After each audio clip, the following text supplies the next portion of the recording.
চেয়ারম্যানকে দাঁড় করিয়ে রাখা উচিত যে কোর্টের সঙ্গে ফাজলামি করছেন। হলফনামা দিয়ে যে চেয়ারম্যান বলেছে আমি যোগ্য অযোগ্য ভাগ করতে পারবো না, আমি কাউকে সার্টিফিকেট দিতে পারবো না যে সে যোগ্য, দুর্নীতি করে টাকার বিনিময়ে যারা চাকরি পেয়েছে তাদের খারিজ করতে হবে, এই খারিজ করবো না বলে তাদের অপরাধটা, সরকারের অপরাধটা, লুটের অপরাধটা যোগ্যদের ঘাড়ে চাপিয়ে দিলেন। এসএসসির চেয়ারম্যান বলছেন যে তিনি সুপ্রিম কোর্টে এখন যোগ্য অযোগ্য আলাদা করবেন, এই কথাটা জানাবেন। জানাননি কেন?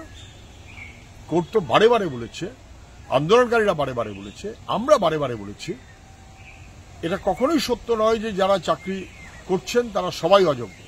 তাদের একটা বড় অংশ যোগ্য, সে 30% হোক আর 50% হোক আর 70% হোক।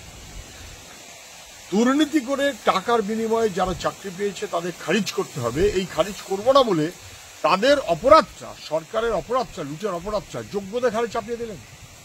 হলফনামা দিয়ে যে চেয়ারম্যান বলেছে আমি যোগ্য অযোগ্য ভাগ করতে পারবো না, আমি কাউকে সার্টিফিকেট দিতে পারবো না যে সে যোগ্য, এতদিন কেন প্রতারণা করেছেন? কেন যোগ্য ছেলে মেয়েদের সঙ্গে প্রতারণা করলেন? কেন তাদের বিপদের মধ্যে ফেললেন? আজকে বলছেন সুপ্রিম কোর্টে গিয়ে জমা দেব। এই সমস্ত দায়টা এসএসসি এবং রাজ্য সরকারের। তাদের অপদার্থতা এবং অপরাধের জন্য সাধারণভাবে যোগ্য বহু ছেলে মেয়ে তারা বঞ্চিত হবে, এটা কখনো হতে পারে না। কিন্তু চেয়ারম্যানকে দাঁড় করিয়ে রাখা উচিত যে কোর্টের সঙ্গে ফাজলামি করছেন, নেতাদের কথা শুনে কোর্টের সঙ্গে ফাজলামি করে, আর যারা যোগ্য যুবক তাদের 12টা বাজাবার চেষ্টা করছেন। এ কখনো মেনে নেবে না কেউ।